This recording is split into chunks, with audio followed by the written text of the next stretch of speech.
de Jaime Heine, O Segredo da Vida ao Pé da Cruz. O presente audiobook não tem qualquer motivação ou intuito comercial. Tem apenas como objetivo ajudar a muitas pessoas, especialmente aqueles que têm deficiência visual, analfabetismo ou outras dificuldades de leitura. Por sua vez, tem como intuito, igualmente, ser uma ferramenta, não comercial, para a instrução, ensino e aculturação. Que Deus o abençoe. Só lhe deu glória. A Carolyn, além do Salvador, não recebi presente maior de Deus que seu amor. Como você é linda, minha querida. Ah, como é linda.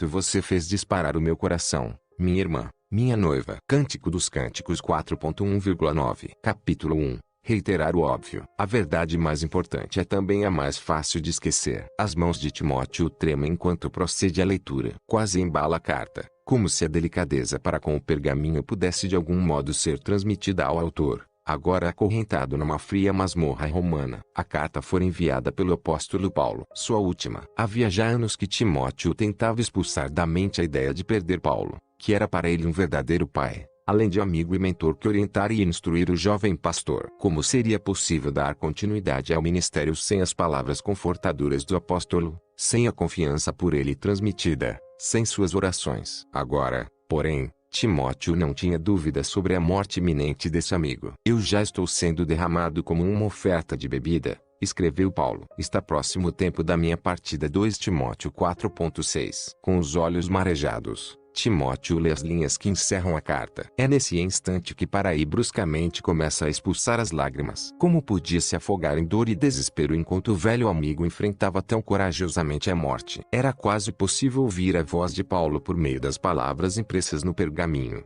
Você, porém, seja moderado em tudo, suporte os sofrimentos, cumpra plenamente o seu ministério. 2 Timóteo 4.5. Agora Timóteo começa a reler a carta e o faz devagar, refletidamente. Os olhos pausam em cada palavra, em cada frase. Nos instantes derradeiros da vida de Paulo, será que Deus lhe haveria partilhado algum lampejo que ele desejaria transmitir a Timóteo? Paulo era o apóstolo aos gentios, o homem que fora arrebatado aos céus. 2 Coríntios 12.2-4. Que percepção especial, como alguma verdade há muito esquecida, ele revelaria dessa vez. À medida que Timóteo faz a leitura, o coração pulsando forte, ocorre-lhe a verdade fundamental, com uma clareza penetrante. Percebe, com mais nitidez que nunca, aquilo por que Paulo entregara a vida, e a que o próprio Timóteo também haveria de se dedicar. A mensagem da última carta de Paulo não revelava nenhuma verdade nova, nenhum conhecimento oculto, apenas uma única verdade, a qual dedicara a vida para propagar. As boas novas, as novas da cruz. A carta,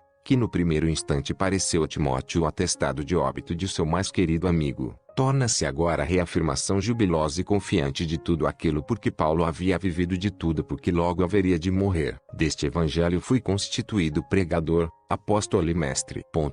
Não me envergonho, porque sei em quem tenho crido. 2 Timóteo 1.11,12. As palavras pareciam clamar na página: retenha, com fé e amor em Cristo Jesus, o modelo da sã doutrina que você ouviu de mim. 2 Timóteo 1.13. Timóteo quase podia enxergar os olhos ardentes de Paulo resplandecendo nos seus, sentir-lhe os dedos deformados agarrando-lhe o braço. Quanto ao que lhe foi confiado, guarde-o por meio do Espírito Santo que habita em nós. 2 Timóteo 1.14. Você não precisa de uma nova verdade. É como se ouvisse o velho amigo dizer: guarde a única verdade. Conserve a única mensagem. Lembre-se de Jesus Cristo, ressuscitado dos mortos, descendente de Davi, conforme o meu evangelho. 2 Timóteo 2.8. A mensagem. O apóstolo Paulo conhecia bem o perigo, comum a todos, de esquecer tudo o que é mais importante. E ele se recusava a ser desviado do evangelho. A cruz era o cerne da teologia de Paulo. Não era simplesmente uma de suas mensagens, era a mensagem. Seus ensinos estendiam-se também a outras áreas da vida, mas qualquer lição sua era extraída da realidade basilar: Jesus Cristo morreu para que os pecadores pudessem se reconciliar com Deus e ser por ele perdoados. Seus ensinamentos estiveram sempre vinculados a essa verdade. Escrevendo sobre Paulo, o teólogo Donald Carson afirma: ele não consegue discorrer por muito tempo sobre a alegria do cristão, sobre a ética cristã, sobre a comunhão cristã, sobre a doutrina cristã a respeito de Deus ou sobre qualquer outro assunto sem em última análise vinculá-lo à cruz. Paulo é centrado no evangelho, é centrado na cruz. Desde a primeira epístola até a última carta a Timóteo, Paulo manteve no centro de seus ensinos a morte expiatória e a ressurreição de Jesus. Ele decidiu nada saber, não ser Jesus Cristo, e este, crucificado. 1 Coríntios 2:2. Tampouco se tratava de uma fórmula teológica fria. A vida de Paulo era centrada na cruz porque fora salvo e transformado por ela. Ao escrever, 30 anos após sua conversão, a lembrança de Paulo sobre o que ele fora um dia e sobre o que Deus fizera por ele permanecia em primeiro plano em sua mente. Anteriormente fui blasfemo, perseguidor e insolente, escreveu a Timóteo. Mas alcancei misericórdia. 1 Timóteo 1:13. Esquecer-me, jamais. Assim como Paulo, sei bem o que significa ficar espantado com demonstrações de misericórdia. Desde menino vivo na mesma região de Maryland. Dificilmente passo um mês sem me lembrar do que fui. Antes de o Senhor me salvar, em 1972, eu também era um blasfemo. Vivia para mim mesmo, para meu único e exclusivo prazer. Vivia em rebeldia contra Deus e truçava dos que queriam segui-lo. Passei meus dias de colegial e faculdade profundamente imerso na cultura das drogas em minha cidade. Por vezes, tarde da noite, meus amigos e eu procurávamos um lugar isolado e tranquilo onde pudéssemos descer com segurança de nossos picos de envenenamento pelas drogas. Em muitas ocasiões íamos a um monumento no centro de Washington, outras vezes a uma rua pacata, sob árvores frondosas que nos ofereciam excelente abrigo, ou mesmo ao terminal em que então funcionava, sem muito movimento, um aeroporto chamado Downs, cujas portas ficavam abertas bem depois de concluídos os voos diurnos. Era quando conseguíamos entrar naquele prédio enorme, abismal, praticamente deserto. Algum dia, breve, estarei mais uma vez perto de um desses lugares, e as lembranças me invadirão novamente. Vou lembrar-me do que fui, e serei lembrado do que sou agora. Não raro fico com os olhos cheios de lágrimas ao lembrar minha insensatez e meu pecado. Mas no mesmo instante meu coração se enche de um regozijo indizível, uma santa alegria. Não sou mais o mesmo. Por causa da obra consumada de Jesus Cristo na cruz, fui perdoado dos incontáveis pecados que cometi. Como é feliz, escreveu Davi, aquele a quem o Senhor não atribui culpa. Salmos 32:2. Essa verdade ecoa em minha alma, retumbando muito além de onde as drogas seriam capazes de atingir. Hoje muitos tentam fugir do passado. Acho que eu também teria a mesma vontade, e por isso abandonaria minha cidade natal com todas as muitas lembranças de minha pecaminosidade. Mas considero uma dádiva de Deus poder viver aqui. A constante lembrança de meu passado me é infinitamente valiosa. Você se pergunta por quê? Por quê? Assim como Paulo, nunca quero me esquecer da grande misericórdia que um dia alcancei. Todos carecemos disso. Se você é cristão, não precisa passar a vida toda num único lugar para lembrar quem você já foi. Tampouco precisa ter tido uma experiência com drogas ou alguma conversão fenomenal para que a cruz lhe seja inestimável. Independentemente de nosso passado, todos pecamos e fomos destituídos da glória de Deus. V. Romanos 3:23. A vida de meu filho Chad, de 9 anos de idade, é muito diferente da minha. Foi criado no lar cristão, aprendeu com a palavra de Deus e, ao contrário de seu pai, está cercado por pessoas, numa igreja local, que respeitam a santidade e a humildade, fugindo do mundanismo e do orgulho. Quando, porém, ele se aproximar da vida adulta, a coisa mais importante que eu poderei ensinar a ele é que, embora tenha sido criado numa família cristã e esteja levando uma vida pautada pela moral, é um pecador que precisa desesperadamente da morte substitutiva de Cristo para ser perdoado por Deus. Por isso lhe ensino o Evangelho, dia após dia. Digo a ele que é pecador, assim como o papai, e que o pecado é um problema grave. Digo tudo isso numa linguagem que sua mente tenra possa compreender, mas não desconsidero nem atenua para ele a gravidade do pecado. Por meio de atos e posturas, ele se rebelou contra seu Criador. E este grande Deus é perfeitamente santo, nada podendo fazer senão reagir e opor-se ferozmente ao pecado. O pecado precisa ser punido. Talvez alguém se surpreenda com o fato de eu ensinar a um menino de 9 anos sobre a ira de Deus contra o pecado. No entanto, eu mesmo acho surpreendente que qualquer pessoa amorosa oculte essa verdade daquele a quem ama. Somente quando compreendamos a ira de Deus contra o pecado é que podemos perceber nossa necessidade de ser salvos dessa condição. Somente quando ouvimos as péssimas notícias de que merecemos punição é que valorizamos as maravilhosas notícias de que Deus providenciou salvação por meio de seu Filho. Então apresento ao meu jovem filho a esperança de sua vida, Jesus, Filho perfeito e justo de Deus, que morreu no lugar dele, pelos pecados dele. Jesus levou sobre si toda a pena, recebeu toda a ira ao ser pendurado na cruz, para que pessoas como Chad e seu papai pecador pudessem ser plenamente perdoados. a única mensagem imprescindível. Espero também ensinar muito mais coisas a meu filho. Mas o Evangelho é o que de mais fundamental ele precisa saber. O Evangelho, escreve Jerry Bridges, é não apenas a mensagem mais importante de toda a história, é a única mensagem imprescindível de toda a história. Mesmo assim, permitimos que milhares de cristãos confessos passem a vida toda sem compreendê-la com clareza e sem experimentar a alegria de viver por ela. O escritor John Stott revela ser de mesma opinião quando diz: por todo lado, ao nosso redor, vemos cristãos e igrejas afrouxando sua compreensão do Evangelho, deixando que se esvaia aos poucos, correndo o risco de permitir que lhes caia das mãos de uma vez por todas. Às vezes, são as verdades mais evidentes as que mais precisamos recordar. George Orwell certa feita observou que às vezes a primeira obrigação do inteligente é reiterar o óbvio. Talvez a finalidade deste livro seja reiterar a verdade óbvia, mas largamente negligenciada do Evangelho, e apresentá-la a você mais uma vez. No entanto, você pode estar pensando: mas já conheço essa verdade.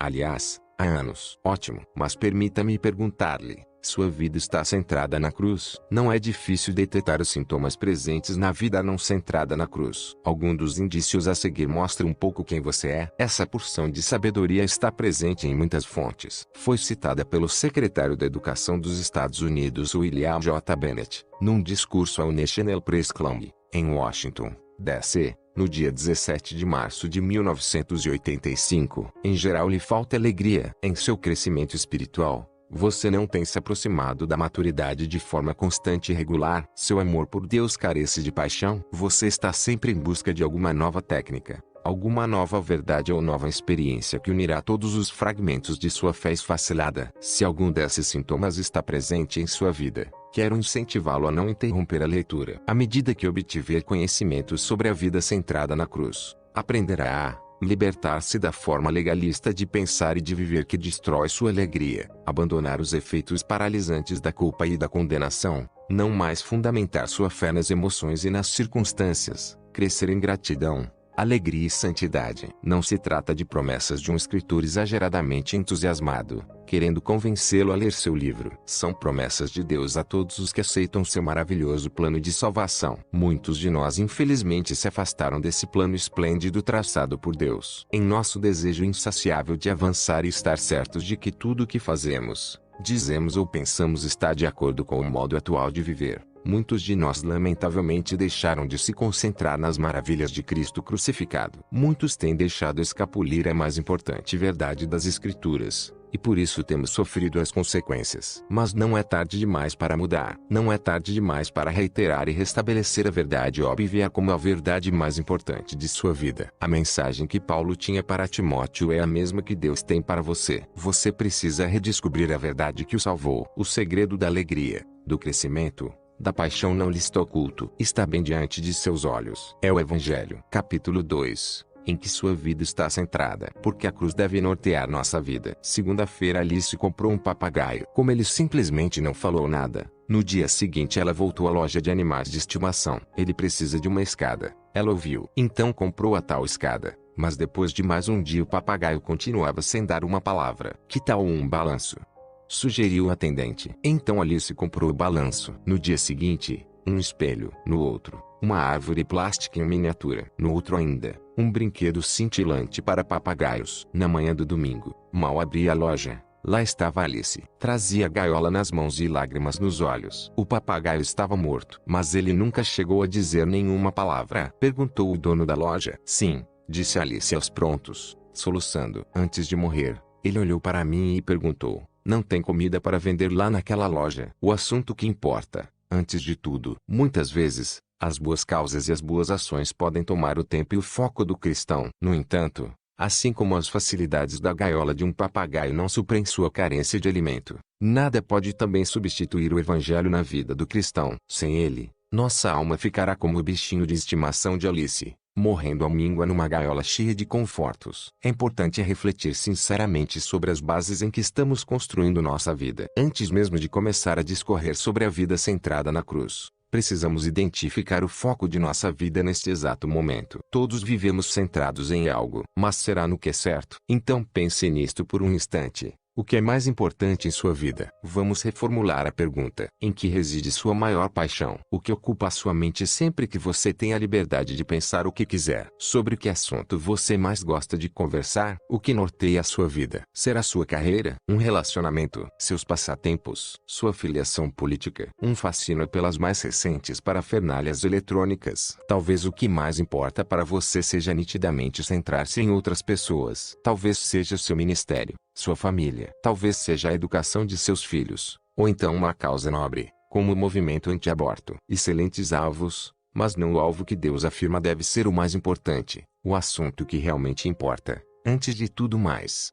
Venho lembrar-vos o evangelho que vos anunciei, escreveu Paulo. Antes de tudo, vos entreguei o que também recebi, que Cristo morreu pelos nossos pecados. 1 Coríntios 15.1,3. Antes de tudo, a Bíblia afirma que, embora haja muitos chamados diferentes e muitas áreas em que podemos servir, nossa vida deve ser norteada por uma única verdade transcendente. Uma verdade simples deve motivar nosso trabalho e influenciar cada parte de nosso ser. Cristo morreu por nossos pecados. Se existe alguma coisa nesta vida por que o devamos estar completamente tomados, é pelo Evangelho. E não me refiro somente à paixão por transmiti-lo, mas por pensar nele, conferir-lhe a devida importância, alegrar-se nele, permitir que ele mude nossa forma de enxergar o mundo. Só uma coisa pode ser, antes de tudo, importante para cada um de nós. E não pode ser nada além do Evangelho. Novo, melhor. Ou melhor, nossa cultura está completamente saturada pela propaganda. A cada dia somos bombardeados com chamarizes que clamam por nossa atenção. E cada chamariz surge com a promessa de algo novo ou melhor. Ou as duas coisas juntas. Nada há de errado com o novo ou melhor. Nosso problema é que passamos a enxergar esses dois adjetivos como sinônimos. Como se qualquer coisa nova deva ser sempre melhor.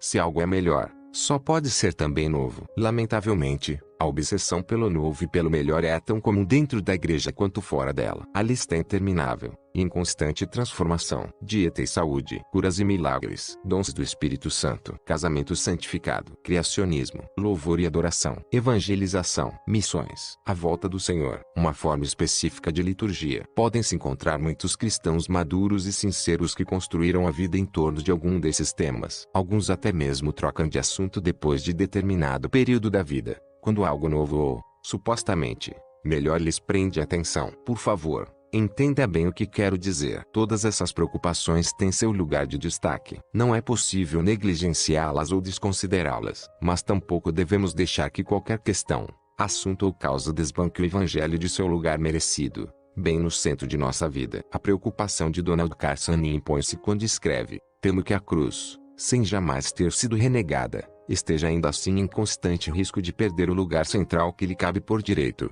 dando lugar a concepções relativamente periféricas que passem a ter um peso indevidamente maior. Toda vez que o periférico arrisca tomar o lugar do central, não estamos muito distantes da idolatria. Sempre haverá novidades, algumas boas, outras melhores. Mas de acordo com Deus apenas uma coisa será sempre a melhor. Ele enviou seu Filho ao mundo para viver de modo perfeito e ir para a cruz, tomando sobre si a ira divina por pecadores como você e eu. Esse é o alvo principal, a própria essência da vida centrada na cruz. Era o alvo principal de Paulo. Nada mais, nem mesmo o que seja bíblico e honroso, tem importância igual ou maior. Nosso desafio diário, mesmo sabendo de tudo isso, dia a dia enfrentamos a tentação de nos afastar do Evangelho. Por essa razão, este livro fala tanto do que é necessário para garantir a centralidade das boas novas. Vamos examinar 3 tendências que podem desviar nosso coração. Primeira, o legalismo, quando alicerçamos o relacionamento com Deus em nosso desempenho. Segunda, a condenação, quando nos concentramos mais em nosso pecado que na graça de Deus. Terceira, o subjetivismo, quando fundamentamos nossa visão a respeito de Deus em nossos sentimentos e emoções instáveis. Nos 3 capítulos seguintes, examinaremos detidamente cada uma dessas tendências e aprenderemos a combatê-las. Como vimos neste capítulo, porém, a primeira ação, e a mais importante, é certificar-se constantemente de que o Evangelho esteja bem no centro de sua vida. Qualquer coisa que você considera mais importante pode ser boa, pode ser um alvo perfeitamente honroso e legítimo, e sua vida pode estar tão envolvida nesse objetivo, que você nem consegue imaginar colocá-lo em segundo plano. Quero insistir com você para que faça o que for necessário para tornar o Evangelho sua paixão. Peça a Deus que lhe transforme o coração, para que, A exemplo do que Paulo disse em Gálatas 6:14, você também possa dizer que eu jamais me glorie, a não ser na cruz de nosso Senhor Jesus Cristo. Capítulo 3. Romper as regras do legalismo.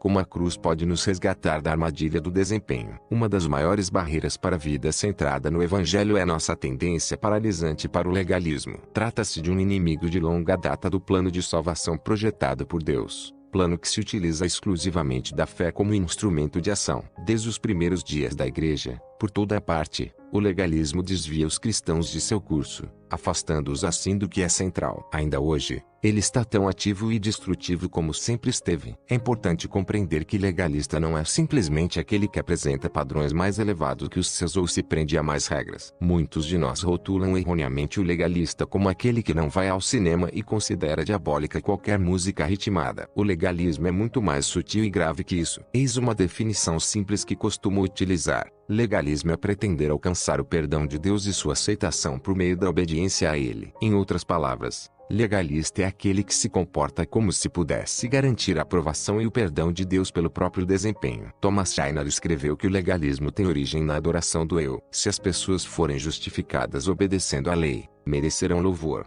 honra e glória. Legalismo, em outras palavras, significa atribuir glória às pessoas, não a Deus. Agora você consegue perceber a gravidade desse problema. Embora não possamos jamais declarar com todas as letras as pressuposições subjacentes ao legalismo, suas implicações são inacreditáveis quanto à arrogância que demonstram. O legalismo afirma que a morte de Jesus na cruz foi ou desnecessária, ou insuficiente. No fundo, está declarando a Deus o seguinte: teu plano não funcionou, a cruz não foi suficiente, e preciso acrescentar minhas boas obras para conseguir ser salvo. É claro que nenhum cristão ousaria proferir palavras tão horrendas. Contudo, quando deixamos de nos concentrar no Evangelho, o legalismo torce nosso pensamento sutil e paulatinamente, até que nossa vida se encarregue de fazer sozinha essa horrível declaração. E, assim, ela fala mais alto que as palavras. Você sabe como pode discernir o legalismo em sua vida? Pratos em movimento giratório. Na década de 1960, quando ainda garoto, um de meus programas favoritos na TV era o Edson Livan Show. Transmitido ao vivo nas noites de domingo, era um misto de apresentações de nomes já consagrados, calouros que prometiam brilhar e novidades excêntricas. Uma das apresentações mais populares do programa serve de exemplo muito útil de como o legalismo pode assaltar a vida do cristão. Refiro-me ao girador de pratos, que utilizava dois tipos de objeto: varas flexíveis e bem finas, com cerca de 2 metros de comprimento, e pratos de louça comuns, arredondados. O girador de pratos punha a vara na posição vertical, segurava um prato na extremidade superior e o girava com um grande impulso. A vara ficava praticamente ereta, apenas levemente arqueada pelo peso do prato, que zunia furiosamente a mais ou menos a 30 centímetros acima da cabeça do girador. Então o girador preparava a segunda vara com o respectivo prato, depois a terceira, e logo um palco se transformava numa pequena selva de pratos, girando sobre as varas. Quando já havia 8 ou 10 pratos em movimento, o primeiro prato começava a diminuir o ritmo e a bambolear, correndo o risco de cair. O girador corria para ele e, com inacreditável habilidade manual, fazia-o retornar ao máximo da velocidade de rotação. Depois partia para uma nova combinação de vara e prato em movimento. Por fim, havia tanta movimentação no palco, que os desastres pareciam inevitáveis. Enquanto os pratos ao seu redor começavam a ameaçar cair, o girador fazia de conta que não percebia, levando milhares de espectadores a gritar, desesperados, em frente ao aparelho de TV. Pelo menos eu os imaginava aos milhares. Certamente havia mais alguém assistindo além de mim. Sempre, porém, já no último segundo possível, ele entrava em ação, correndo de um lado para outro no maior alvoroço. De algum modo ele conseguia chegar a tempo. Um girador de pratos chamado Alexandre. Embora sem varas nem pratos, a vida do legalista pode se tornar tão frenética quanto a apresentação do girador de pratos. Quero lhe apresentar Alexandre. Ele é um cristão novinho em folha, com muito para aprender sobre a vida cristã, embora já tenha amor genuíno por Jesus Cristo. Numa manhã de domingo, durante o culto, o amigo Miguel percebe que Alexandre tem certa dificuldade em encontrar o livro de Romanos. Terminado o culto, ele pergunta a Alexandre se está lendo a Bíblia com regularidade. Ah, sim, com certeza, responde Alexandre. Mas tem tanta coisa lá para ler, que eu vou pulando as partes. Miguel ergue as sobrancelhas. Você está lendo aleatoriamente? Ah, mas não pode. Assim não é bom ler. Você tem de ler a palavra com seriedade. Olhe, eu tenho esse plano de leitura aqui que faz você ler a Bíblia toda em um ano, um pouco a cada dia. Vou tirar uma cópia para você. Puxa. Reage Alexandre. Você quer dizer que no ano que vem a esta altura eu vou ter lido toda a Bíblia? Isso é fantástico. E assim, depois de uns dias, Alexandre coloca uma única vara flexível no palco de sua vida cristã, levanta um prato chamado leitura bíblica e o gira com toda a força. E o prato fica lá, sem cair. Agora vamos avançar uns 6 meses. Alexandre está agora mas muito mais ocupado que nunca em sua vida. Depois que Miguel lhe mostrou a importância da leitura bíblica, Joel o incentivou a meditar nas Escrituras. Poucos dias depois, André ressaltava as maravilhas de participar de uma reunião em que prestava contas sobre sua vida a outros homens da igreja. Num sermão, seu pastor ressaltou a importância das reuniões de oração da igreja. Então Alexandre participou de uma conferência sobre evangelização. Ele precisava testemunhar do evangelho todos os dias. Depois ouviu num programa de rádio sobre o jejum, e em outros sobre a santidade do viver. Aos poucos, Alexandre acrescentou mais e mais atividades espirituais à sua vida. Cada uma delas era boa, algumas imprescindíveis. No entanto, mesmo sem perceber, Alexandre permitiu que ocorresse na mente e no coração um perigoso desvio. O que Deus tinha pretendido que fosse um meio de experimentar sua graça, Alexandre havia transformado em meio para obter a graça por mérito. Suas atividades espirituais, em vez de serem mais uma manifestação de sua confiança na obra salvífica de Deus em sua vida, transformaram-se em pratos giratórios que ele precisava manter em movimento. O desvio se observa claramente nas manhãs de domingo. Num domingo, Alexandre canta e louva a Deus com inegável sinceridade e fervor. Por quê? Porque sua semana foi maravilhosa. Nenhum único prato está bamboleando. No domingo seguinte, porém, depois de uma semana em que vários pratos caíram, Alexandre hesita em se aproximar de Deus. Ele acha difícil adorar livremente, porque sente que Deus o desaprova. Sua confiança não está mais no Evangelho, está no desempenho dele, que não tem sido dos melhores ultimamente. Você se enxerga de algum modo no exemplo de Alexandre. Consegue perceber sinais de legalismo em sua vida. Muitas vezes descobre que está mais voltada ao seu pecado do que à obra realizada por Cristo na cruz. Ao traçar um quadro da postura de Deus em relação a você,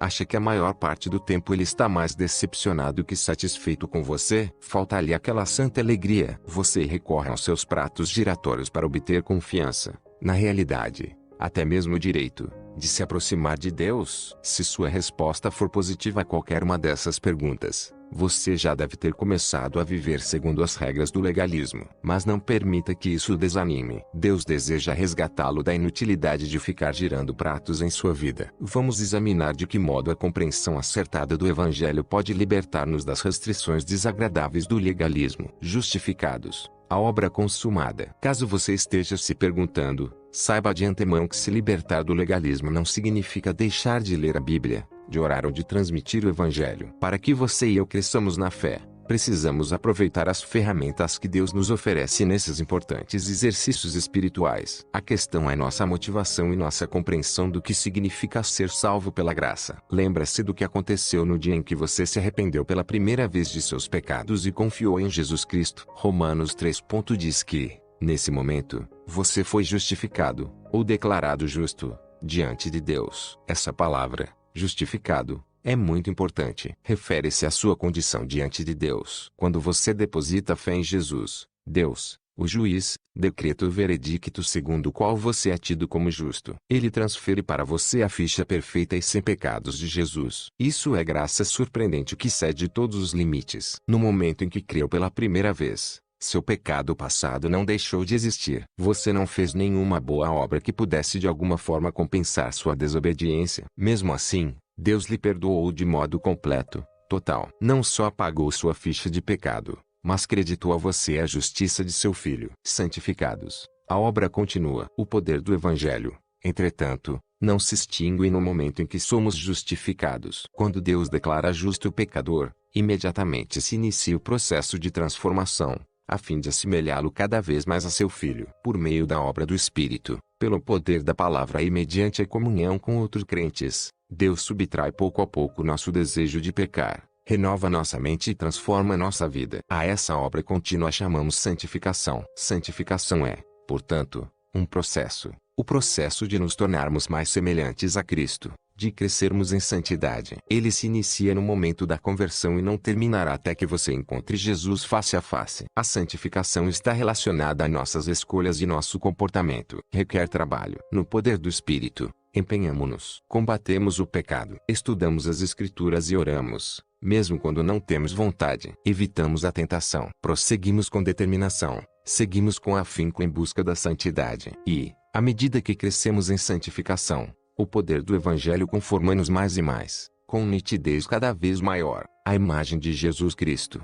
Não confunda os dois conceitos. Você entendeu com clareza a diferença entre justificação e santificação? Sem compreender a distinção entre esses dois conceitos, você ficará à mercê do legalismo. Eu o incentivo a buscar aprender esses conceitos teológicos distintos, não para impressionar os amigos, mas porque essa compreensão é fundamental para combater o legalismo. Quase todas as pessoas que conheci e lutavam com o legalismo não compreendiam adequadamente a relação e a diferença entre a justificação e a santificação. Precisamos saber diferenciar graça justificadora de graça santificadora, mas jamais podemos separar uma da outra. Mesmo correndo o risco de ser repetitivo, deixe-me colocá-las uma ao lado da outra para que você perceba com clareza as diferenças entre elas. Justificação significa ser declarado justo. Trata-se de nossa posição diante de Deus. Santificação significa ser feito justo, sendo conformado à imagem de Cristo. Trata-se de nossa prática. Você não pratica justificação. Ela ocorre de uma vez por todas após a conversão. Justificação é objetiva. É a obra de Cristo por nós. Ocorre imediatamente após a conversão e de forma plena. Você nunca será mais justificado do que foi no primeiro momento em que creu na pessoa e na obra consumada de Cristo. Santificação é subjetiva. É a obra de Cristo dentro de nós. É um processo. Você será mais santificado se permanecer na obediência motivada pela graça. William Clamar resume bem essa diferença ao escrever: a justificação é um ato, não é uma obra ou uma série de atos. Não é progressiva. O crente mais fraco e o santo mais forte são justificados igualmente, na mesma medida. A justificação não tem gradações. O homem é ou inteiramente justificado, ou inteiramente condenado aos olhos de Deus. O equívoco do legalista. Você percebe agora a distinção, mas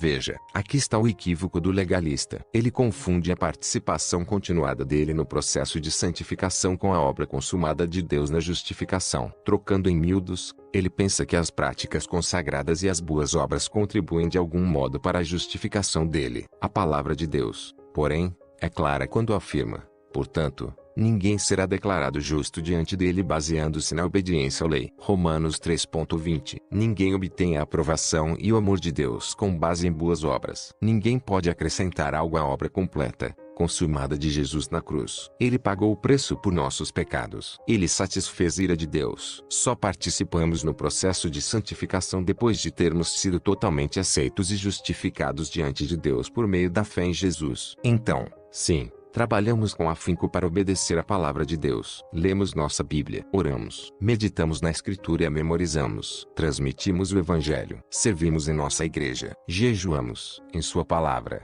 Deus nos ordena muitas coisas, e nossa obediência não só o agrada, mas o leva a derramar suas bênçãos sobre nossa vida. Entretanto, nenhuma dessas boas atividades espirituais aprimora nossa justificação. Nunca seremos mais salvos ou mais amados por Deus. Nossas obras, isso sim, são motivadas pela graça que Deus derramou em nossa vida. Desce os pratos. O erro de um legalista girador de pratos como Alexandre é colocar a santificação no lugar da justificação. Nossa grande tentação e erro, escreve Sinclair Ferguson, é procurar introduzir clandestinamente o caráter humano na obra realizada por Deus por meio da graça. O legalista permite que o desempenho de obrigações espirituais lhe ocupe a mente e seja fonte de orgulho e justiça própria. Ao agir assim, ele se afasta de modo inconsciente do que é fundamentalmente importante, o Evangelho. Conheço bem a tentação de ceder ao legalismo. Por isso, quando encerro minhas devoções diárias e fecho a Bíblia, faço questão de lembrar a mim mesmo que a obra de Jesus,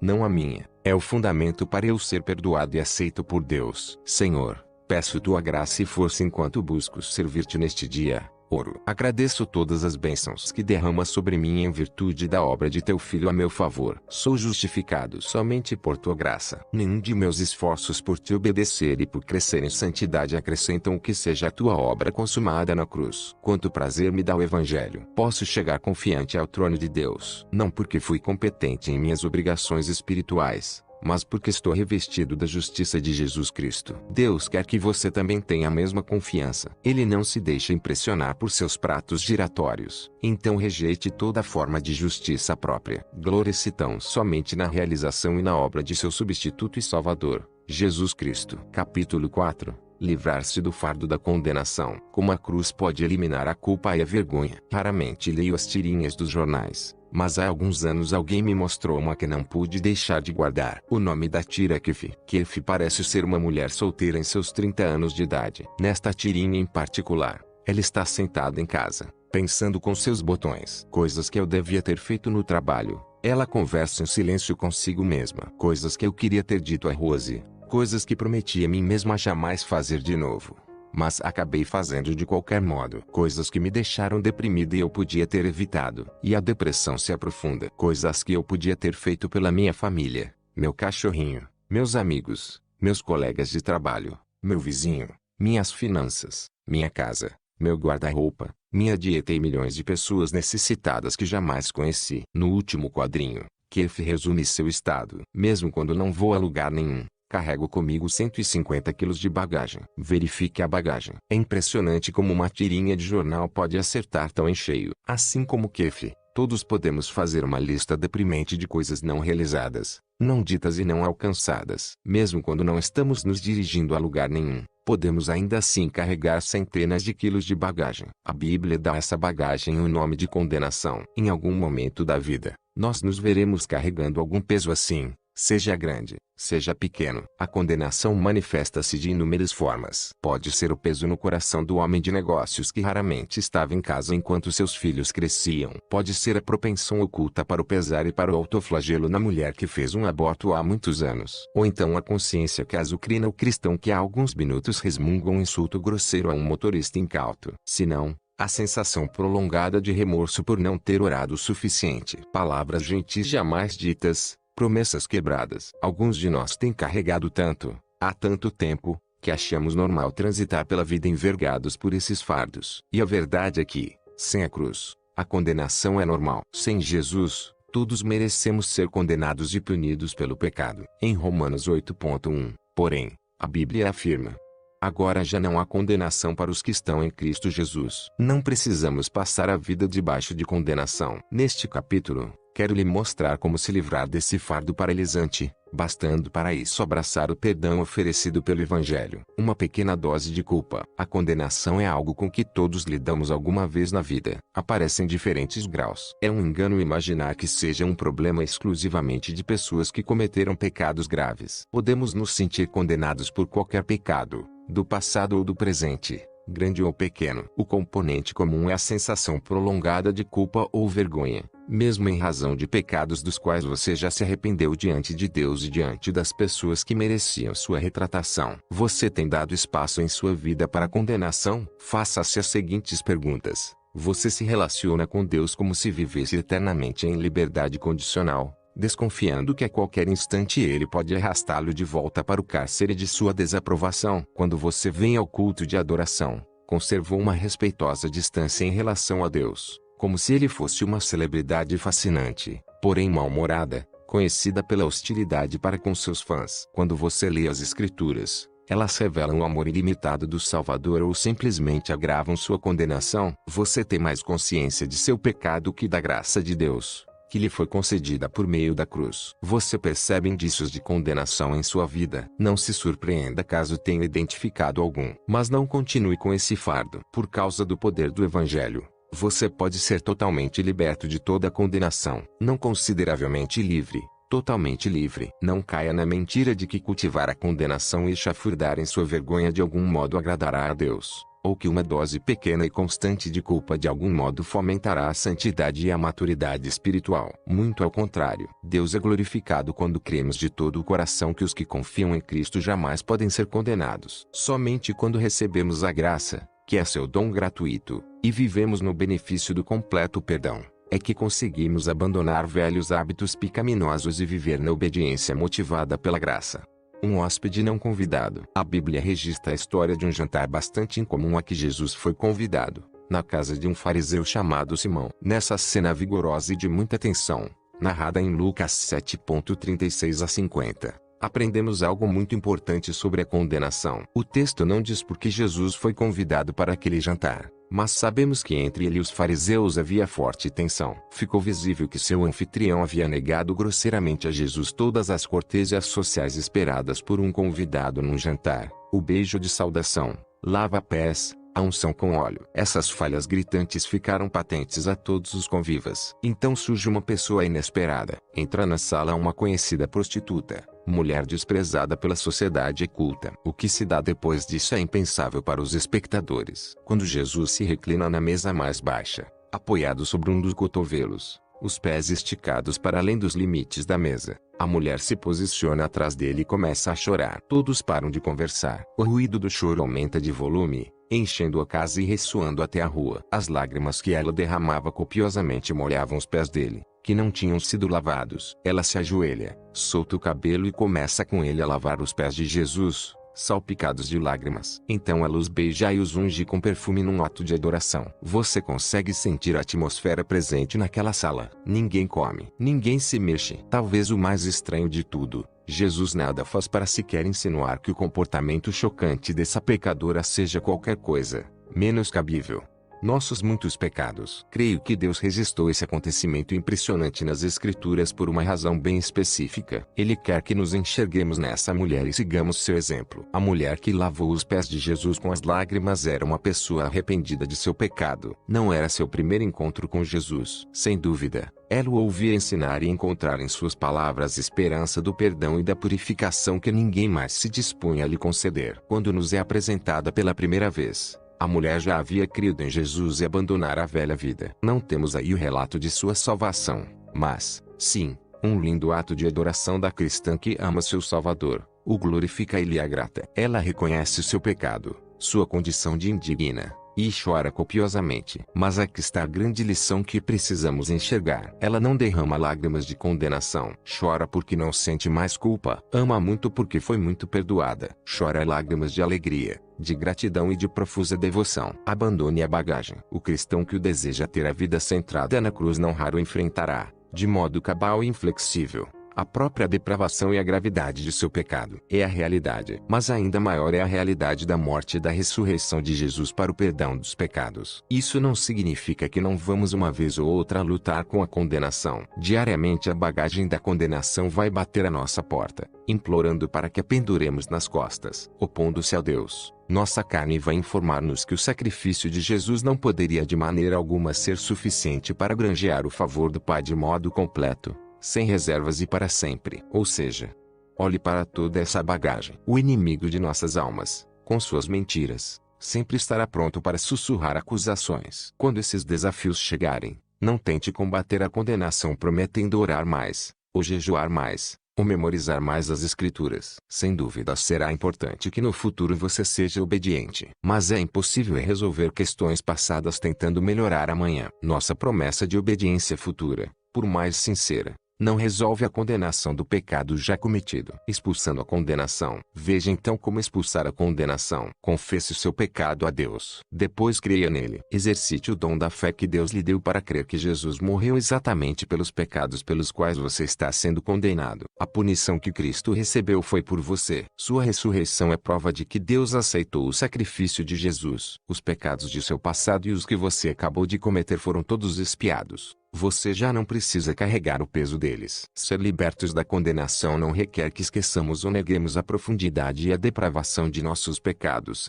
sejam os cometidos antes da conversão, sejam os que cometemos desde esse momento. Na realidade, para conhecermos a alegria e a gratidão experimentadas pela mulher aos pés de Jesus, precisamos começar pelo reconhecimento e pela confissão dos muitos pecados. Paulo chamava a si mesmo o pior dos pecadores, 1 Timóteo 1:16. Mas não se deixou paralisar pela condenação. Exaltava a graça de Deus ao reconhecer sua condição de indigno e seu pecado, ao mesmo tempo que se maravilhava com a misericórdia de Deus. Cada um de nós pode usar com sinceridade o título pior dos pecadores. Não está exclusivamente reservado para os Hitlers e os Osamas do mundo. William Law escreveu: podemos com justiça nos condenar como os maiores pecadores que conhecemos, porque temos mais conhecimento sobre a leviandade de nosso coração que da de qualquer outra pessoa. Então admita que é o maior pecador que você conhece. Admita que você é indigno e merece ser condenado. Mas não pare aí. Prossiga e regozije-se no Salvador que veio salvar o pior dos pecadores. Solte a bagagem da condenação e ajoelhe-se em adoração aos pés daquele que carregou seus pecados. Derrame lágrimas de veneração e assombro. E confesse, junto com Paulo: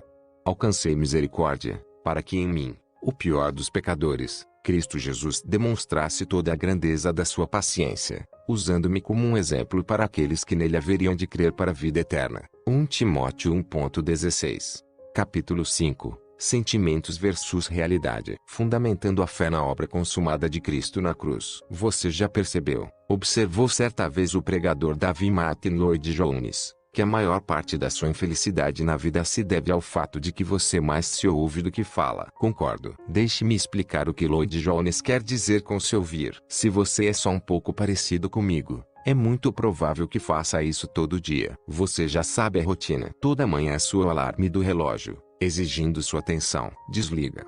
Desliga. Você aperta o botão do snooze. Passam-se 8 minutos de esquecimento eterno, sem obstáculos.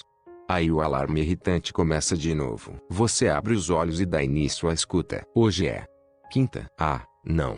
Você tem aquela reunião de vendas. É melhor você se mexer para enfrentar o dia. Você tem de fazer exercícios físicos. Aí, que dor nas costas. Esquece. 2 pés são lançados num dos lados da cama. A voz não cessa de falar. Ontem. O que aconteceu? Ah, aquela barulheira no carro. Ótimo. A vida não passa de uma enorme confusão ruidosa e despedaçada de...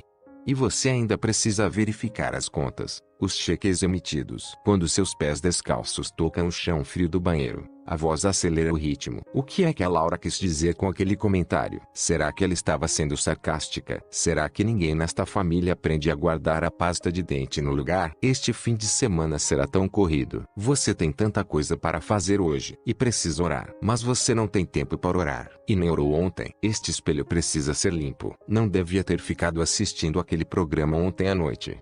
Estou precisando cortar o cabelo. E logo, Deus parece um pouco distante. Ah, estou me sentindo tão esgotado. Você consegue se enxergar nesse padrão? Diariamente nos vemos diante de 2 escolhas simples. Podemos ouvir a nós mesmos e os nossos sentimentos, que vivem mudando em relação às circunstâncias, ou falamos a nós mesmos sobre a verdade transformadora de quem é Deus e do que realizou por nós na cruz. Na maioria indiscutível das vezes optamos por passivamente ficar ouvindo a nós mesmos. Reclinamos-nos e deixamos que nossa forma de enxergar Deus e a vida seja moldada pelos sentimentos em constante mutação, dependentes de nossas circunstâncias, que também estão sempre se modificando. Então de manhã, antes de tomarmos a xícara de café, nossa escuta passiva pode conduzir-nos a uma montanha-russa, à medida que passamos por centenas de assuntos e experimentamos dezenas de emoções diferentes. É de admirar que fiquemos infelizes tantas vezes. Em vez de dar ouvidos a essa voz interior, precisamos partir para o discurso. Mau conselho. Nos últimos 2 capítulos, aprendemos sobre o legalismo e a condenação. No entanto,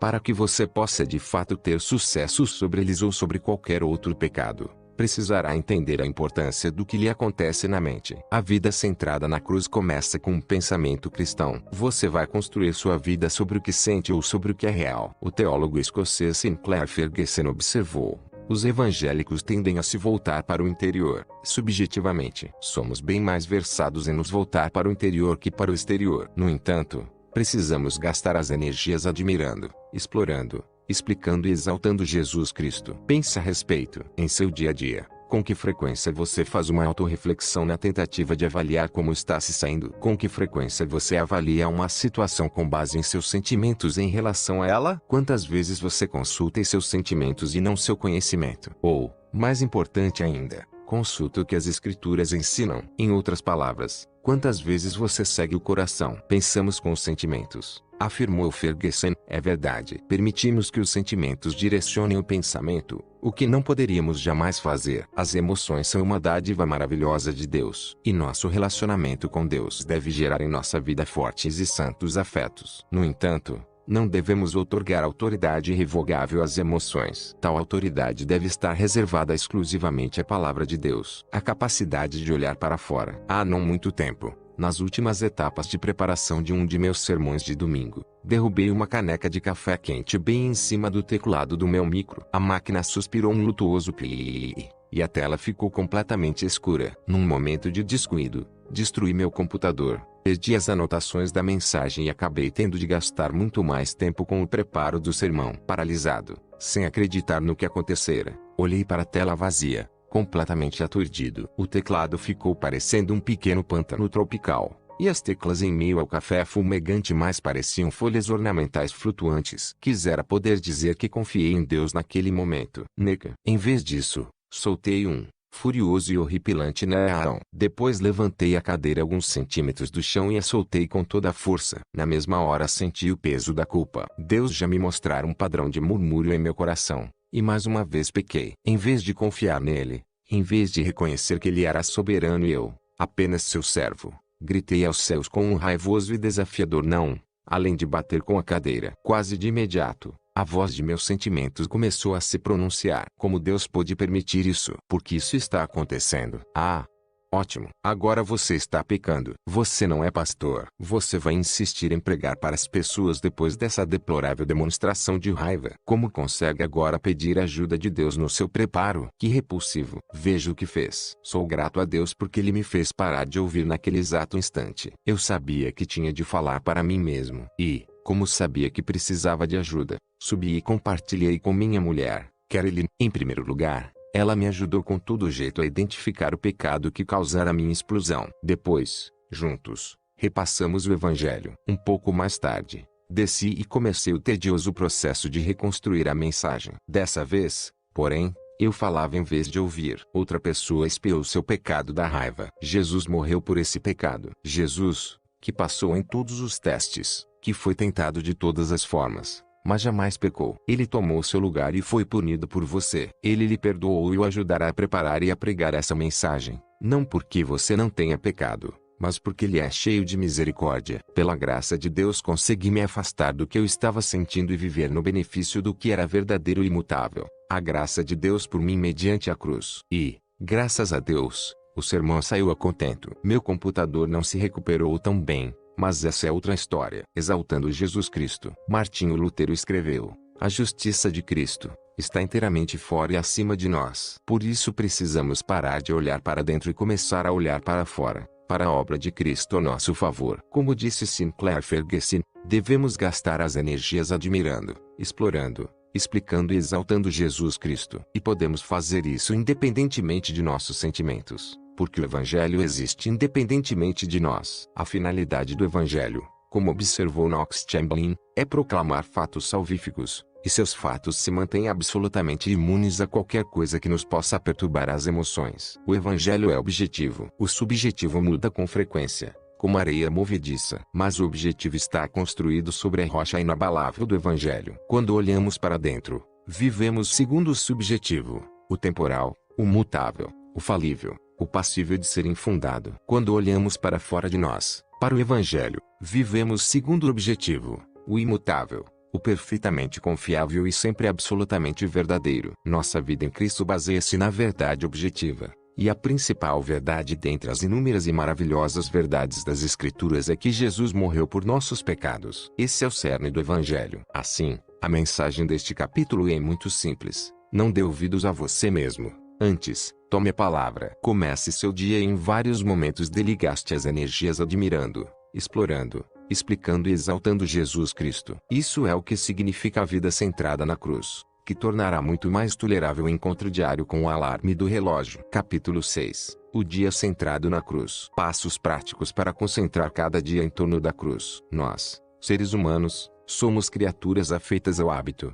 Não é verdade? E nossos hábitos refletem quem somos no íntimo. Todos construímos nosso viver diário em torno de prioridades e paixões. Visite a mesma padaria várias manhãs seguidas e observará o que estou dizendo. A cada dia, as mesmas pessoas repetem sua rotina, vez após vez. Aquela xícara de café e aquele impulso que a cafeína oferece fazem parte de cada manhã. Muitos só começam bem o dia se passarem na padaria. Talvez você não beba café, mas estou certo de que tem seus rituais diários. Ler o caderno esportivo do Washington Post diariamente passou a ser um dos meus. Até este momento, considero um bom dia aquele em que consigo sentar, ler minhas colunas prediletas e ficar por dentro dos últimos resultados e estatísticas. Acrescente chocolate a essa rotina, e será um dia extraordinário. Encontramos tempo para o que realmente valorizamos. Formamos hábitos e rotinas em torno de coisas que de fato nos importam. Precisamos entender esse importante princípio ao buscar construir a vida em torno do Evangelho. Você deseja uma vida centrada na cruz? A vida centrada na cruz se faz com dias centrados na cruz. Pregue para você mesmo. Lembrar-nos do Evangelho é o hábito diário mais importante que devemos criar. Se o Evangelho é a notícia mais importante do mundo e se a salvação pela graça é a verdade que norteia nossa existência, devemos encontrar formas de mergulhar diariamente nessas verdades. Não pode haver dias de folga. No livro The Discipline of Grace,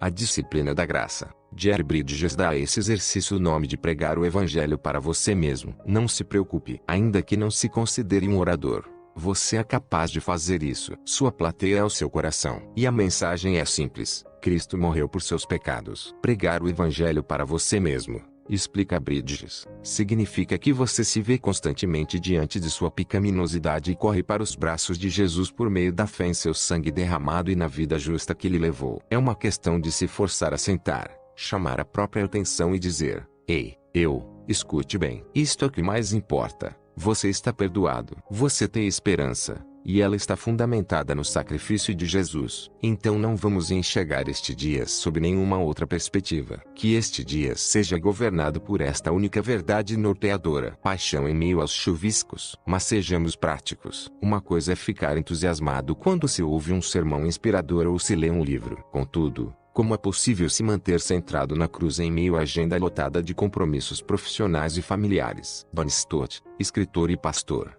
compara a cruz a uma fogueira em chamas. Para que a labareda do nosso coração se mantenha acesa, precisamos continuar recorrendo à fonte. A cruz é a fogueira ardente em que alimentamos a chama de nosso amor, escreve ele. Mas precisamos nos aproximar dela o bastante para que as fagulhas nos alcancem. Como é possível manter a chama da paixão pelo Evangelho plenamente ardente em meio aos chuviscos da vida diária? Quero apresentar 5 formas bem simples de ajuda que encontrei para me aproximar das centelhas da cruz a cada dia. 1.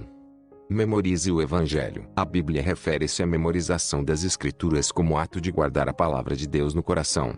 Salmo 119.11. Amo essa imagem. Deus quer que finquemos suas promessas no coração para que, não importando onde estejamos nem o que façamos, possamos nos valer delas e ser fortalecidos pela verdade que elas transmitem. Talvez você não se ache muito bom em decorar as Escrituras. Não faz mal. É só não desistir. Dedique-se. Deus não está contando pontos. Ainda que você leve mais tempo que outra pessoa, valerá o esforço. E, caso já esteja memorizando as Escrituras, pratique o que meu amigo Mike Bullmore classifica como memorização bíblica estratégica. Comece pelo Evangelho. Todas as promessas e as ordens de Deus são preciosas, mas os versículos que nos falam do Filho de Deus, que deu a vida em nosso lugar, são as mais preciosas. Já que você precisa começar por algum ponto, por que não pela mensagem central da Bíblia? É muito útil ter esses versículos na ponta da língua. Por exemplo, se você se encontra perdido em determinado momento do dia, busque em sua memória 2 Coríntios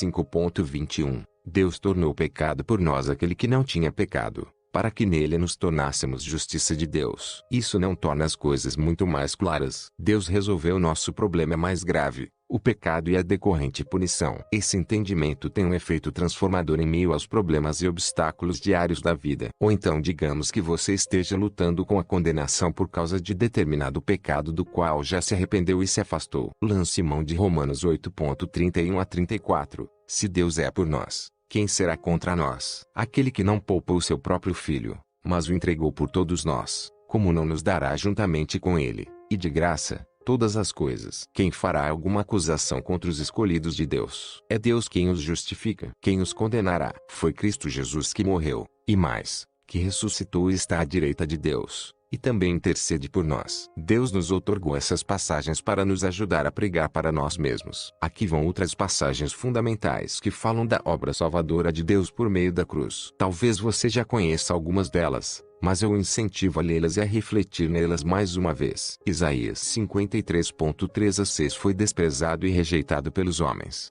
um homem de dores e experimentado no sofrimento. Como alguém de quem os homens escondem o rosto, foi desprezado, e nós não o tínhamos em estima. Certamente ele tomou sobre si as nossas enfermidades e sobre si levou as nossas doenças. Contudo nós o consideramos castigado por Deus atingido e afligido. Mas ele foi transpassado por causa das nossas transgressões, foi esmagado por causa de nossas iniquidades. O castigo que nos trouxe paz estava sobre ele, e pelas suas feridas fomos curados. Todos nós, tal qual ovelhas, nos desviamos, cada um de nós se voltou para o seu próprio caminho, e o Senhor fez cair sobre ele a iniquidade de todos nós. Romanos 3:23. Pois todos pecaram e estão destituídos da glória de Deus, sendo justificados gratuitamente por sua graça, por meio da redenção que há em Cristo Jesus. Deus o ofereceu como sacrifício para propiciação mediante a fé, pelo seu sangue, demonstrando a sua justiça. Em sua tolerância, havia deixado impunes os pecados anteriormente cometidos, mas, no presente, demonstrou a sua justiça, a fim de ser justo e justificador daquele que tem fé em Jesus. Romanos 5:6. De fato, no devido tempo, quando ainda éramos fracos, Cristo morreu pelos ímpios. Dificilmente haverá alguém que morra por um justo, embora pelo homem bom talvez alguém tenha coragem de morrer. Mas Deus demonstra seu amor por nós. Cristo morreu em nosso favor quando ainda éramos pecadores. Como agora fomos justificados por seu sangue, muito mais ainda, por meio dele, seremos salvos da ira de Deus. Se quando éramos inimigos de Deus fomos reconciliados com ele mediante a morte de seu Filho, quanto mais agora, tendo sido reconciliados, seremos salvos por sua vida. Não apenas isso,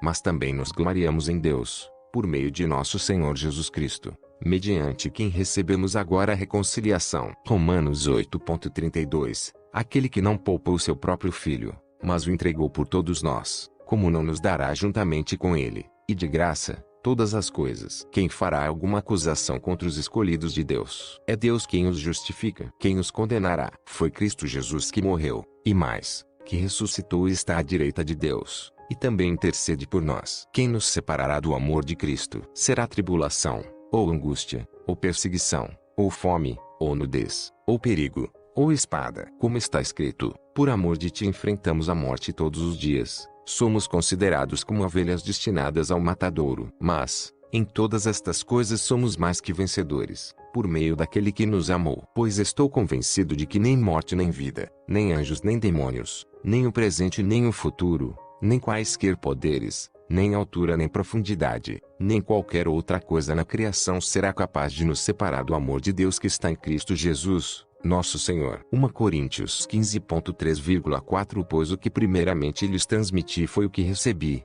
que Cristo morreu pelos nossos pecados, segundo as Escrituras, foi sepultado e ressuscitou no terceiro dia, segundo as Escrituras.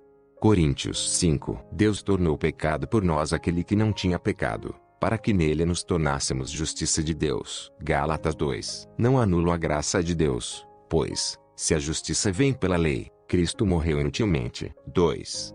O Evangelho. O Evangelho deve estar no centro de sua vida de oração. É por meio dele que nos aproximamos de Deus. Ele nos confere confiança para orarmos com ousadia. Somos aceitos no Filho amado de Deus. Não há nada complicado nisso. Para orar o Evangelho, simplesmente comece agradecendo a Deus a bênção da vida eterna, comprada pela morte de seu Filho. Reconheça que a obra de Cristo na cruz é o que torna possível até mesmo esta oração. Agradeça a Ele o fato de que você jamais será separado do amor divino porque Jesus levou sobre si a ira de Deus contra o pecado. Agradeça o fato de que, em virtude da cruz, você foi reconciliado com Deus e recebeu o Espírito Santo que habita em você, o conduz, orienta e capacita para resistir ao pecado e servir a Deus. Depois peça ao Senhor que o abençoe graciosamente com tudo de que você necessita para obedecer a Ele e glorificá-lo. Aproximamo-nos por meio da cruz, permanecemos confiantes por causa da cruz e temos o direito de pedir com ousadia em razão da cruz. Todo o nosso louvor,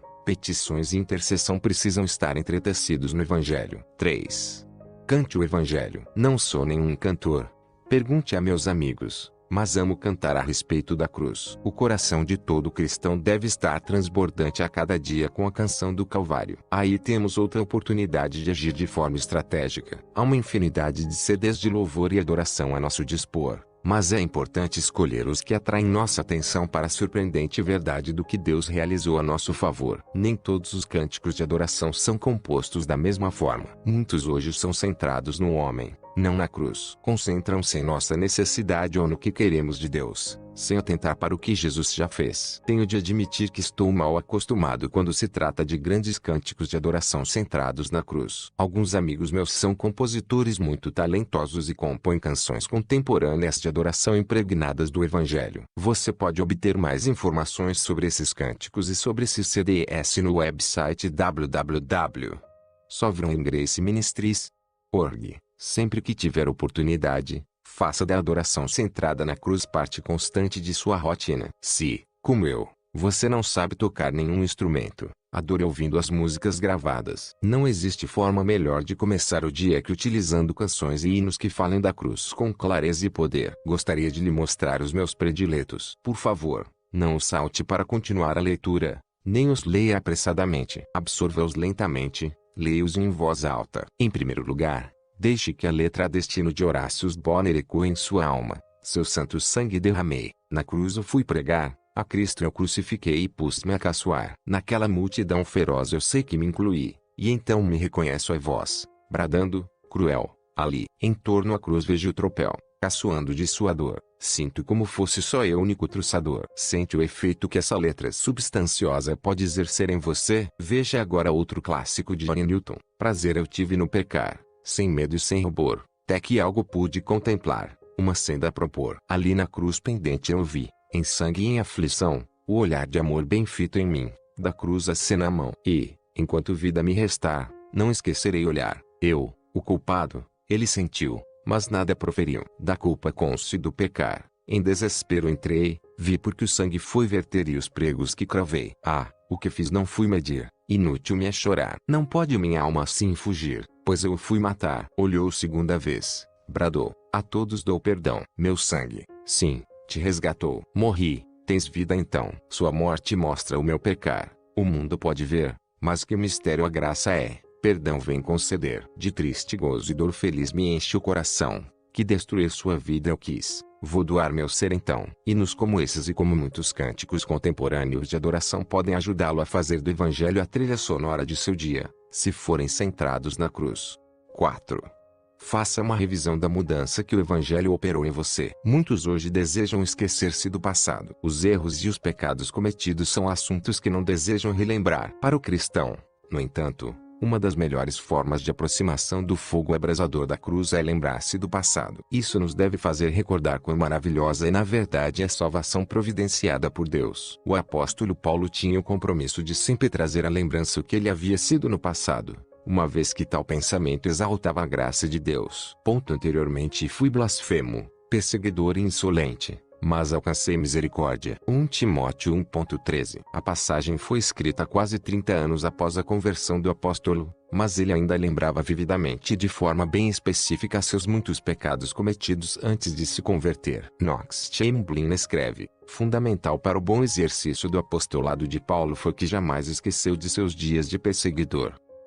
A consciência cada vez maior a respeito da graça lembra Paulo do pecado pavoroso do qual foi liberto. A consciência cada vez maior a respeito do pecado o mantém dependente da graça. É fundamental que também nunca nos esqueçamos de nosso passado. Precisamos seguir o exemplo de Paulo. Todos podemos dizer no passado foi, e assim descrever o estado pecaminoso em que nos encontrávamos. Agora, não precisamos de nenhum testemunho fabuloso de conversão para fazer isso, mesmo que sua história não envolva drogas ou imoralidade, e ainda assim um milagre da graça de Deus. Não foi você que a escreveu. Deus interveio. Deus mudou seu coração. Deus o salvou. Pare um pouco e pense sobre tudo isso. Reflita nisso diariamente. Também o incentivo a escrever seu testemunho em 1 ou 2 folhas de papel. Mas não escreva apenas convidei Jesus a entrar em meu coração. De fato exponha o cerne do Evangelho como o sangue de Cristo, derramado pelos pecados do mundo, veio a ser aplicado a você pessoalmente. Seja específico quanto ao fato de que Deus é santo e você era alvo de sua ira. Identifique o pecado em que você estava perdido. Explique como Deus o salvou e transformou sua vida para a glória dele. Isso edificará e animará,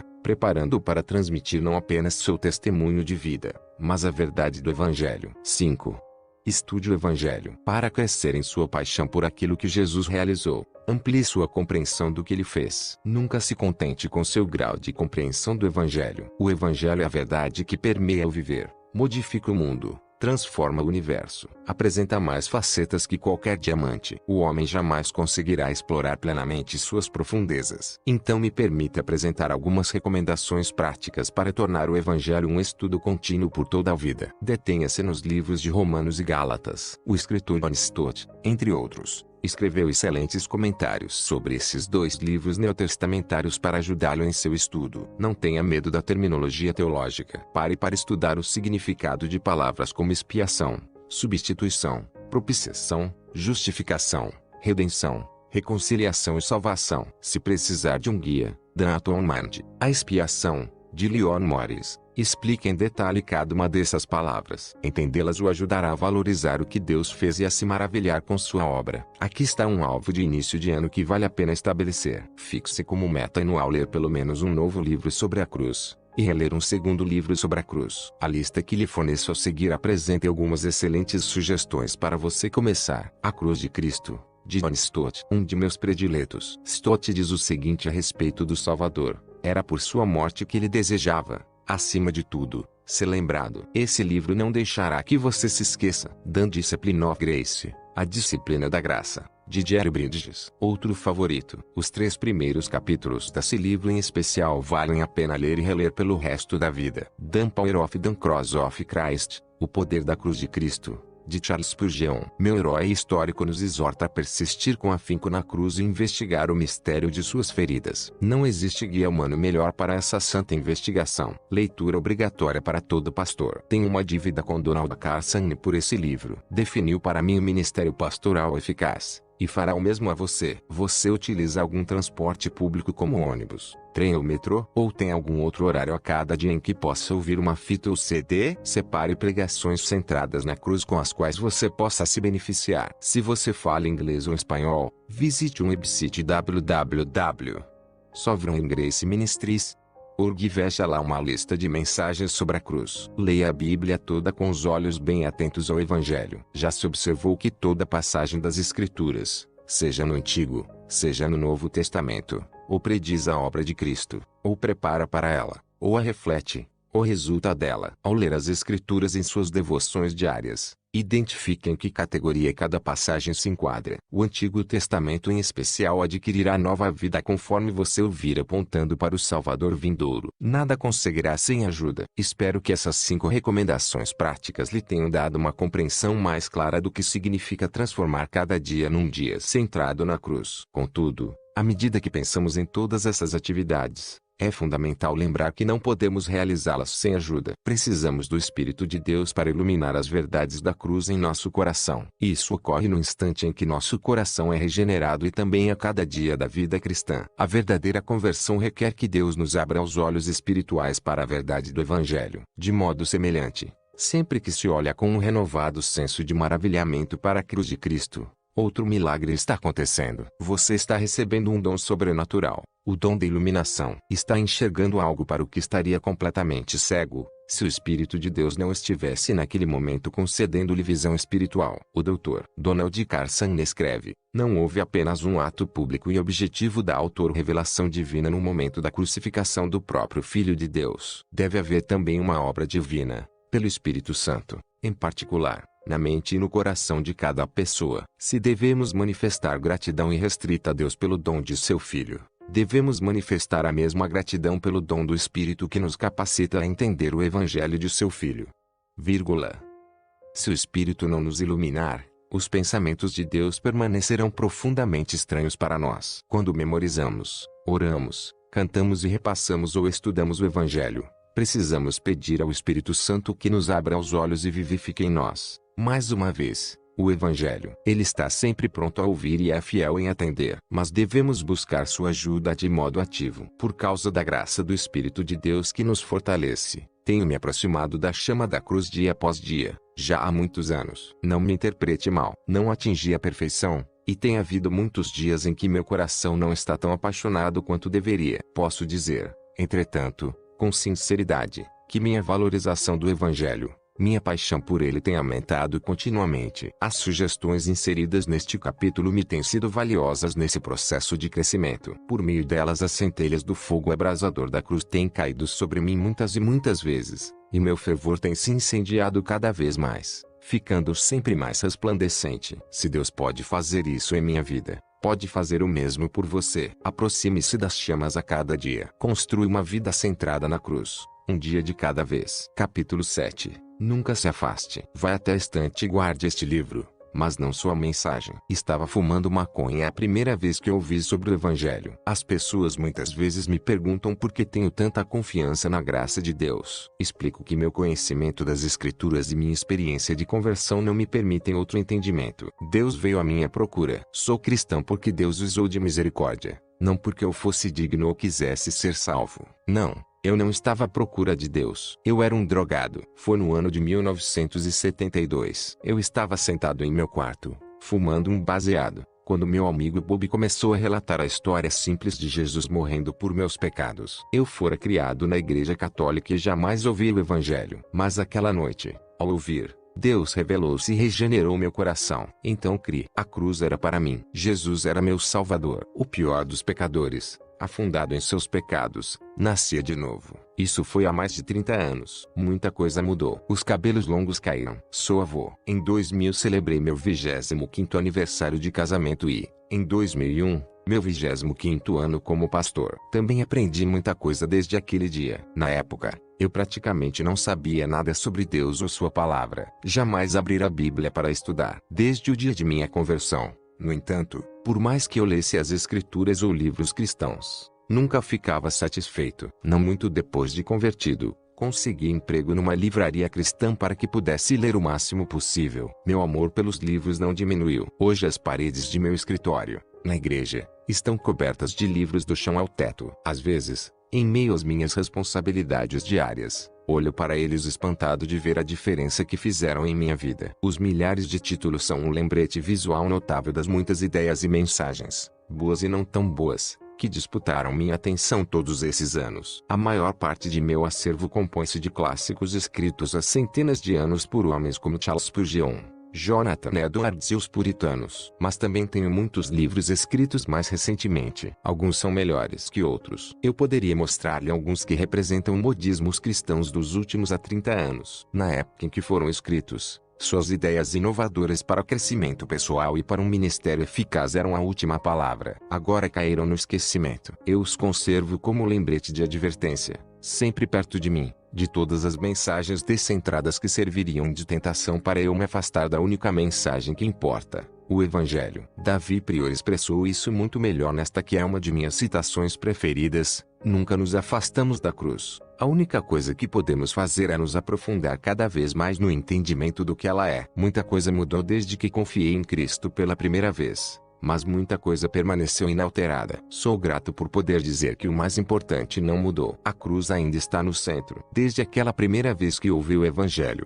em meio a um pico induzido pelas drogas, muito tempo já transcorreu. Viajei muitos quilômetros nessa jornada de fé. Por sua graça, porém, nunca me afastei da cruz de Jesus Cristo. E jamais quero me afastar. É de fato suficiente. Aqui estamos, no último capítulo deste pequeno livro. Só mais algumas páginas, e você terá chegado ao fim. Então guardará este livro na estante. Talvez algum dia, no futuro, você o puxe para rever alguma citação ou ler alguns capítulos mais rapidamente. Ou talvez nunca mais o toque. Não se preocupe. Não vou me importar se meu livro acabar no canto esquecido de alguma prateleira, pegando pó. Mas uma coisa espero: que você nunca abandone na estante a mensagem deste livro. Você pode se esquecer do livro e de seu autor, mas jamais deixe que a mensagem da cruz decaia a segundo ou terceiro plano em sua vida. Nunca deixe de lado. Nunca se afaste. Posso ouvi-lo perguntar: mas eu não precisaria de muito mais que isso? Em certo sentido a resposta é não. Nada mais tem o mesmo valor. A mensagem da cruz é a esperança, a confiança e a segurança do cristão. Passaremos a eternidade nos maravilhando com a obra de Cristo,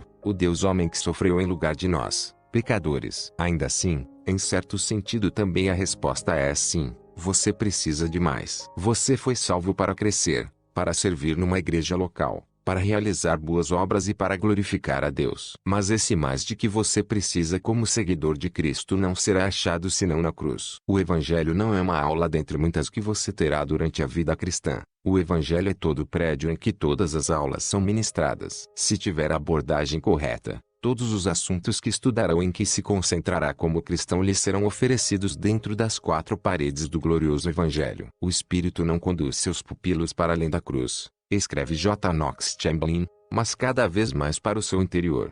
Tudo bem, mas cite a área da vida cristã sobre a qual você precisa aprender ou na qual deseja crescer. Antigo Testamento. Fim dos tempos. Deseja crescer em santidade ou na prática da oração? Tornar-se um marido melhor, ou mulher, ou pai, mãe. Nada disso pode ser perfeitamente compreendido senão pela graça de Deus por meio da morte de Jesus. Esses assuntos, e na verdade todos os demais, devem ser estudados pela perspectiva do Evangelho. Quero lhe dar alguns exemplos bem específicos que mostram o que significa estudar as seguintes áreas por esse ângulo. 1. Antigo Testamento. Algumas pessoas temem o Antigo Testamento. Acham-no confuso e difícil de entender. Outras ficam fascinadas por ele pelos motivos errados. Somente quem entende que a cruz é o centro de toda a história humana pode compreender o Antigo Testamento. Pelo prisma do Evangelho, a Bíblia se torna de fato um único livro contando uma única história, a história do homem pecaminoso, do Deus Santo e de seu plano de salvação, no qual o Senhor dá a si mesmo em lugar de seu povo. Não nos afastamos do Evangelho pelo fato de nos tornarmos bons alunos dos livros antigos da Escritura. Muito ao contrário. Tudo no Antigo Testamento aponta para Jesus Cristo e amplia nossa compreensão da cruz. V. Lucas 24:27. O drama da redenção começa no Jardim do Éden, relatado em Gênesis 3, e continua a se desenrolar por todo o Antigo Testamento até alcançar seu ápice na cruz. Por toda a trajetória, o autor divino nos prepara para o Calvário, o simbolismo do sistema sacrificial, a severidade da lei, as reiteradas falhas humanas e a fidelidade inabalável de Deus. Tudo isso e muito mais intensifica o nosso espanto em relação à cruz. 2. Fim dos tempos. Nos últimos 100 anos, muito se escreveu sobre os últimos dias e a última volta de Cristo. O estudo dos últimos dias denomina-se escatologia. Uma vez que oferece possibilidades ilimitadas para a imaginação humana, a escatologia passou a ser tema popular para romancistas, contribuindo para as tendências do homem moderno a favor da teoria da conspiração. Por favor, não me entenda mal. Nossa crença a respeito da volta de Cristo é importante. O que é lamentável, contudo, é a excessiva quantidade de atenção e energia dispensadas aos detalhes desse acontecimento, em oposição à inegável falta de concentração na obra salvífica da cruz, que deveria estar no centro de qualquer debate do gênero. Independente da sua opinião pessoa sobre o arrebatamento, ou o milênio, é inegável que nas Escrituras a obra de Cristo no Calvário ainda é a mensagem principal. A sua segunda vinda é o culminar da vitória que ele conquistou sobre a morte e o inferno. Na cruz, Jesus não instruiu os seus discípulos para que se afligissem com os detalhes de quando e onde eles deveriam vigiar e orar, mas a sua preocupação principal era para que exultassem em, e proclamasse, as boas novas da sua morte e ressurreição. Por causa da cruz o fim já está escrito. Jesus é vitorioso. Todos aqueles que confiam nele têm vida eterna. Satanás está derrotado. Não há poder nenhum no mundo, nem agonias de perseguições, podem arrancar dele aqueles por quem ele morreu para salvar. Nada os pode separar do seu amor. 3. Oração. Oração eficaz é a oração saturada no Evangelho. Para que aprenda a orar tem de se tornar familiar com os ensinamentos bíblicos sobre oração. Desejará orar com outros cristãos piedosos e aprender pelo seu exemplo. No entanto, não se deve afastar da cruz para se aprofundar na oração. No fim das contas, toda a oração eficaz está alicerçada na cruz. Pense nisso. O Evangelho é o ponto de partida da oração. Sem o sangue de Cristo não poderia sequer se aproximar de Deus. Só por meio da retidão de Jesus somos convidados a ir à sua presença. Não há mantra que possamos aprender, nenhuma frase de efeito que possamos recitar, que fará com que a mão de Deus se mova. Podemos clamar diante dele por meio da pessoa e da obra do seu Filho. Jerry Bridges escreve: quando oramos a Deus pedindo a sua bênção, ele não examina o nosso desempenho para ver se somos dignos. Antes, ele olha para ver se estamos a confiar no mérito do seu Filho como a nossa única esperança de garantir a sua bênção. Os estudantes da escola de oração nunca se formam da escolha de oração. 4. Santidade quer crescer em santidade pessoal. Talvez exista uma área em particular na sua luta contra o pecado que gostaria de vencer. Você terá de enfrentar essa tentação. Seu orgulho e sua natureza pecaminosa e autossuficiente lhe dirão: tudo bem. Toda essa informação sobre o Evangelho foi maravilhosa. Mas agora chegou a hora de deixar toda essa graça de lado e começar a trabalhar. É preciso começar a mudar e me santificar. Isso não vai funcionar. Conduzido pelo fervor legalista, poderá parecer que você fez progressos, mas será de pouca duração. Somente a graça garante mudança e santificação duradouras. Por meio da cruz, vencemos não apenas a culpa do pecado, mas também seu poder. Graças à cruz, podemos combater e vencer com sucesso padrões e práticas pecaminosos. A cruz nos motiva a ser santos como nosso Pai nos céus é santo. O Evangelho nos permite prosseguir na busca da santificação. 5. Relacionamentos. E que dizer do aspecto prático? Sem dúvida chega um momento em que nos afastamos só um pouquinho do Evangelho, para que possamos nos concentrar nas questões do dia a dia, em nossos relacionamentos com as pessoas.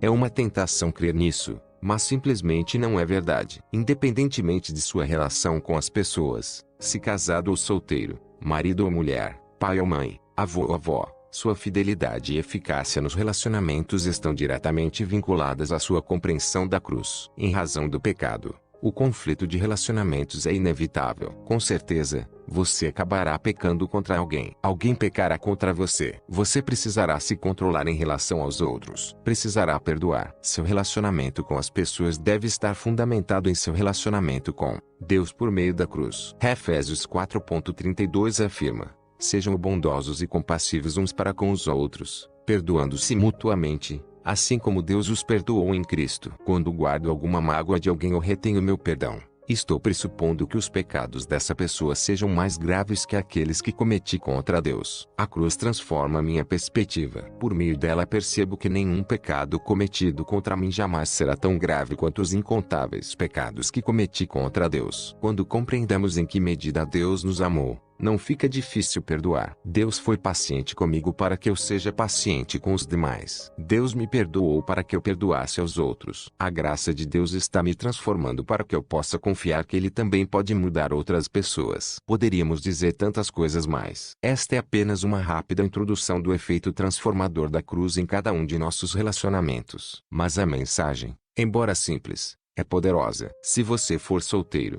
leve uma vida centrada na cruz. Se casado, construa um casamento centrado na cruz. Se tem filhos, crie seus filhos tendo a cruz como centro. O aspecto prático brota naturalmente do aspecto central. Quando você sofre, por meio das 5 áreas apresentadas acima, dei apenas uma pequena amostra de como enxergar a vida pelo prisma do Evangelho. Nenhum estudo assim pode ser exaustivo, mas pode servir de exemplo básico de como processar e entender cada assunto pelo ângulo do Evangelho. Espero que você perceba que a vida centrada na cruz não é apenas uma opção dentre muitas oferecidas por Deus, e a vida que todo cristão é chamado a ter. Mas existe mais um aspecto da vida que precisamos examinar: o sofrimento. Quando Paulo, sentado, escrevia a Timóteo naquela fria masmorra, falava de seu sofrimento porque sabia que inevitavelmente seu discípulo também sofreria um dia. E nós da mesma forma. Você pode neste exato instante estar em provação e sofrimento. Se não agora, é inevitável que um dia estará. Em seu livro notável How Long,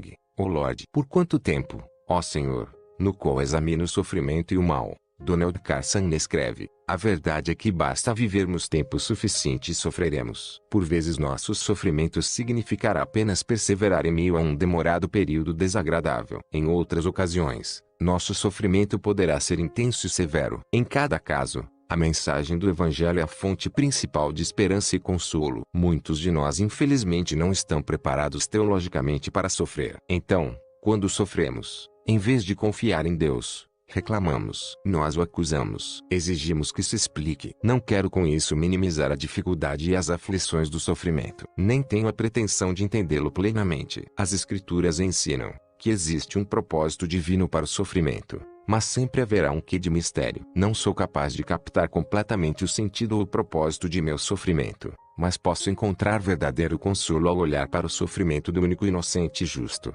nosso Salvador. Sobre isso também, Donald Carson escreveu: nas mais densas trevas da alma, o cristão tem algo em que se firmar que Jó nunca chegou a conhecer: conhecemos a Cristo crucificado. O cristão aprende que, quando parece não haver nenhum outro sinal do amor de Deus, da cruz ele não escapa. Aquele que não poupou seu próprio filho, mas o entregou por todos nós, como não nos dará juntamente com ele, e de graça, todas as coisas. Romanos 8:32.